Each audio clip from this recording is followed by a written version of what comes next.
बिस्मिल्लाहिर्रहमानिर्रहीम। अस्सलाम वालेकुम दोस्तों, आपको आपके अपने यूट्यूब चैनल और फेसबुक पेज पर खुश आमदीद।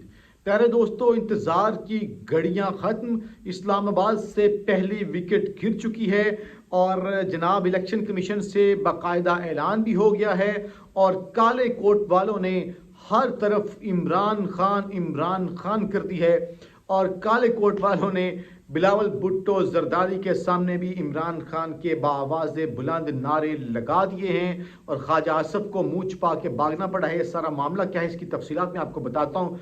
विकेट क्या गिरी है, सबसे पहले वो सुन लीजिए। अहद चीमा और फवाद हसन फवाद, इनकी लगी हुई थी मौजें। ये पहले शहबाज हुकूमत में भी थे जो पीडीएम की हुकूमत थी, और अभी ये जनाब जो निगरान सेटअप है इसमें भी ये वजारतों पर विराजमान है। और मैंने बताया था ये अशराफिया का पाकिस्तान है, चंद घरानों का पाकिस्तान है, चंद लोगों को मौजें लगी हुई हैं। तो इनकी मौजें लगी हुई थी, जिस पर अब जनाब सुप्रीम कोर्ट के सख्त ऑर्डर्स आए हैं और अब इन दोनों को जो है ना निगरान हुकूमत में वजारतों से हाथ धोना पड़ने लगा है और ऑर्डर्स बाकायदा क्लियर हैं कि इन दोनों को ओहदों से हटाया जाए, क्योंकि ये जनाब इलेक्शन पर असरअंदाज हो सकते हैं। सवाल यहाँ पर सिर्फ इतना है, मासूमाना सवाल है, कि इतने महीनों से ये जो दोनों अहद चीमा और फवाद हसन फवाद जो नवाज शरीफ के ज़ाती मुलाजिम से बढ़ के उसके मुलाजिम हैं, तो ये इतने महीने जो इंजीनियरिंग करते रहे हैं हुकूमत में बैठ के, निगरान हुकूमत में, उसका जिम्मेदार कौन होगा।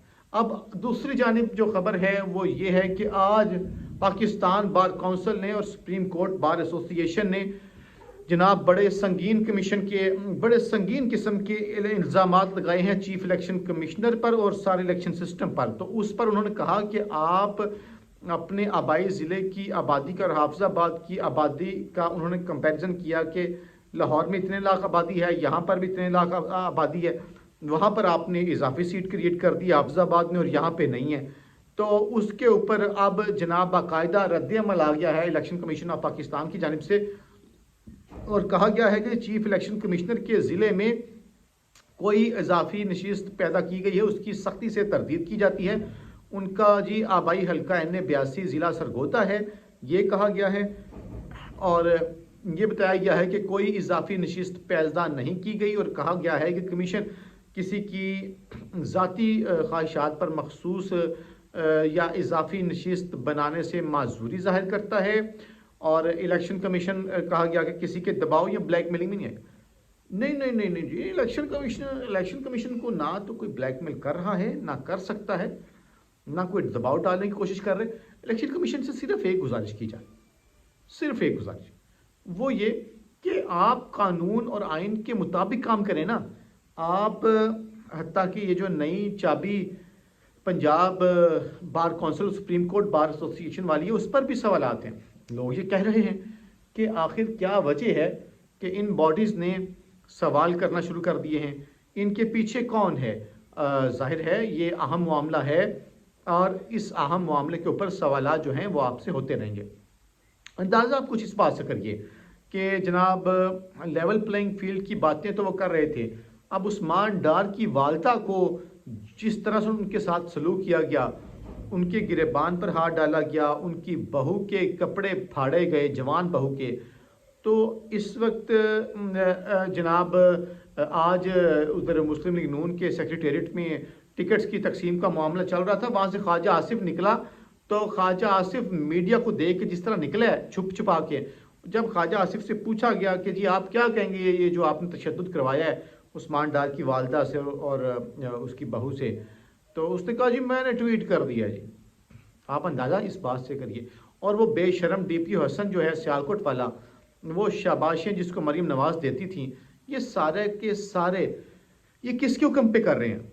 अब उस्मान डार ने कहा है, वो आ गए, वो चौक पे खड़े हैं, आप अब वो कह रहे हैं मुझे पकड़ लें। अब उस्मान डार को भी समझ आ गई होगी कि भाई प्रेस कॉन्फ्रेंस करने से, इंटरव्यू देने से बात नहीं बनेगी।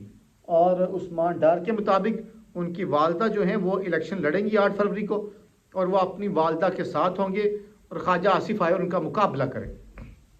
अब उस्मान डार जो है वो कह रहे हैं और जो ख्वाजा आसिफ ने कहा कि जी ऐसी इंतकामी सियासत से जी मेरा कोई ताल्लुक नहीं है। उसने कहा हमेशा मैंने सियासी मुखालफिन और उनके ख़ानदान का एहतराम किया।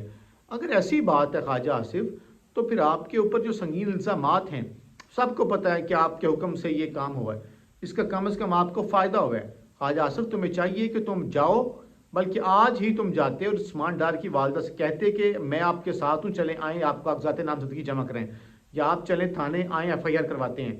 وہ ڈی پی او تو بہت ہی کوئی ڈٹائی کے ساتھ بے شرم آدمی ہے، کہتا ہے کہ جی پولیس والوں کے ساتھ بدتمیزی کی گئی ہے۔ کہا جی نہیں جی، وہ پولیس کے جانے کے بعد من گھڑت کہانیاں گڑی گئی ہیں۔ اندازہ کریں جب آپ اس قسم کی چیزیں کرتے ہیں، گند مارتے ہیں، آپ بے شرموں والی حرکتیں کرتے ہیں، اس کے بعد آپ کی اکاؤنٹیبلٹی بھی نہیں ہے، بلکہ اس ڈی پی او حسن کو باقاعدہ شاباش ملی ہوگی کہ دیکھیں جی آپ نے تو کمال کر دیا۔ اچھا، آج ایک دلچسپ پہلو جو ہے وہ جناب ہوا ہے لاہور کے اندر۔ لاہور کے اندر یہ ہوا ہے، میں آپ کو بتاتا ہوں۔ بلاول زرداری آج لاہور ہائی کورٹ بار ایسوسی ایشن کی تقریب سے خطاب کر رہے تھے، تو یہاں پہ انہوں نے بتایا کہ جی جو ججز ہیں، جو جرنلسٹ ہیں، جو لوگ سازش کرنے والے تھے، سب جو ہیں وہ بھٹو صاحب کے قاتل ہیں۔ اب وہاں پہ ہونا تو یہ چاہیے تھا کہ آج بلاول جو آئے تھے اس کے تقریر کرنے کے لیے، تو ہر کوئی ان کی بات کرتا، ان کے نعرے لگتے، بلکہ آج بلاول جب تقریر کرنے آئے تو وہاں پر نعرے کس کے لگ رہے تھے؟ نعرے جناب عمران خان صاحب کے لگ رہے تھے، اور کالے کوٹ والے جو ہیں نا، وہ وزیر اعظم عمران خان کے نعرے لگا رہے تھے۔ تو اس چیز کو لے کے بلاول مانا بھی بجائے اس کے کہ وہ کچھ اور رنگ دیتا، تو اس کے ہوتے ہوئے نعرے کسی اور کے لگے ہیں، تو اس نے خیر اس کو کور کرنے کی کوشش کی ہے۔ اس نے کہا کہ جی میں یہاں آیا ہوں تو پیپلز پارٹی کے بھی نعرے لگ رہے تھے اور تحریک انصاف کے بھی نعرے لگ رہے تھے، تو اس نے کہا جی مجھے خوشی ہوئی ہے کہ اس نے کہا میں آپ کے لیڈر سے سیاسی اختلاف کر سکتا ہوں، لیکن سیاسی کارکن چاہے پیپلز پارٹی کا ہو، مسلم لیگ نون کا ہو، تحریک انصاف کا ہو، تو اس نے کہا کہ ان کے مطابق وہ ہر سیاسی کارکن کی دل سے عزت کرتے ہیں۔ اب ایک جانب اب آگے چل کے دیکھیے کہ عمران خان صاحب کی اس وقت 6 عدالتیں چل رہی ہیں کم از کم، ویسے کیسز بہت زیادہ ہیں، فی الحال جو چل رہے ہیں کیس 6 عدالتوں میں زیادہ چل رہے ہیں۔ سائفر والا کیس ہے، اور اڈیالہ کے اندر پھر جناب نکاح والا کیس ہے، اور اس کے علاوہ توشہ خانہ کا معاملہ ہے۔ جناب عمران خان صاحب کو تو یہ ایک لمحہ بھی سانس نہیں لینے دے رہے، اور ان کے کیسز جو ہیں وہ دن رات چلائے جا رہے ہیں۔ توشہ خانہ والا معاملہ میں عمران خان جو ان کی اہلیہ ہیں بشرا بی بی، ان کے خلاف آج نیب نے ریفرنس دائر کر دیا ہے، اور پہلے والا قادر ٹرسٹ والا ریفرنس دائر کیا۔ اب ریفرنسز تو آپ بہت دائر کریں نیب والے، کیا اس سے عمران خان کی مقبولیت کم ہو رہی ہے؟ کیا لوگوں کا ذہن چینج ہو رہا ہے؟ یہ سوچنے والی بات ہے۔ اب وہ انٹرا پارٹی والا معاملہ تھا جس کے اوپر آج الیکشن کمیشن نے فیصلہ محفوظ کیا، تو بیرسٹر علی ظفر نے کہا کہ دیکھیں کاغذات نامزدگی کا وقت ہے، فیصلہ جلد از جلد سنائیں، جس پر چیف الیکشن کمیشنر نے کہا جی ہمیں اس بات کا احساس ہے، لیکن 40 سوالات رکھے تھے اور 40 سوالات وہی جس کا وہ جواب دے چکے ہیں، تو اس کے جوابات دے دیے گئے ہیں۔ تو پھر سوال پوچھا گیا چیئرمین کا بلا مقابلہ انتخاب کیوں کیا؟ تو انہوں نے کہا کہ یہ سوال تو بنتا ہی نہیں ہے، بہت سارے سوال جو ہیں وہ ملتے جلتے تھے، کاغذات نامزدگی کا وقت ہے، آپ جو ہے فیصلہ سنائیں۔ تو پھر کہا کیا دیکھیں آپ نے وہ جو ہے پبلسٹی کیوں نہیں کی؟ انہوں نے کہا یہ آپ کا کام نہیں تھا، متاثر افریق کہتا تو اس کی سمجھ آتی ہے۔ تو اس کے بعد وکیل شعیب شہین نے کہا کہ ہم نے جناب پارٹی دستاویزات جیل لے کے جانی ہے، تو اس کے لیے بھی جو ہے نا بتائیں کیا طریقہ کار ہے۔ تو الیکشن کمیشن نے کہا جی نہیں وہ تو ہمارے متعلق نہیں ہے، دیکھیں ہم نے وہ مشاورت کرنی ہے، اس لیے ہمیں ابھی فیصلہ دیں۔ تو پھر الیکشن کمیشن کے عملے نے کہا ٹھیک ہے جی، پھر آپ درخواست دیں، پھر ہم اس کے مطابق اس پر حکم دیں گے۔ مطلب تحریک انصاف سے متعلق جب ان کو کوئی ریلیف دینا ہوتا ہے تو وہ تو پھر بالکل مختلف ہے، لیکن جب تحریک انصاف کے خلاف کچھ کرنا ہوتا ہے وہ چیزیں بہت تیزی کے ساتھ ہو جاتی ہیں۔ اور یہ جنہوں نے وقت مانگا الیکشن کمیشن کے عملے نے، وہ اس لیے مانگا کہ اپنے بڑوں سے پوچھیں گے کہ انہوں نے جو دستاویزات جیل لے کے جانی ہے وہ ان کا کیا کرنا ہے۔ اپنا خیال رکھیں، پاکستان زندہ باد، دل نہیں چھوڑنا۔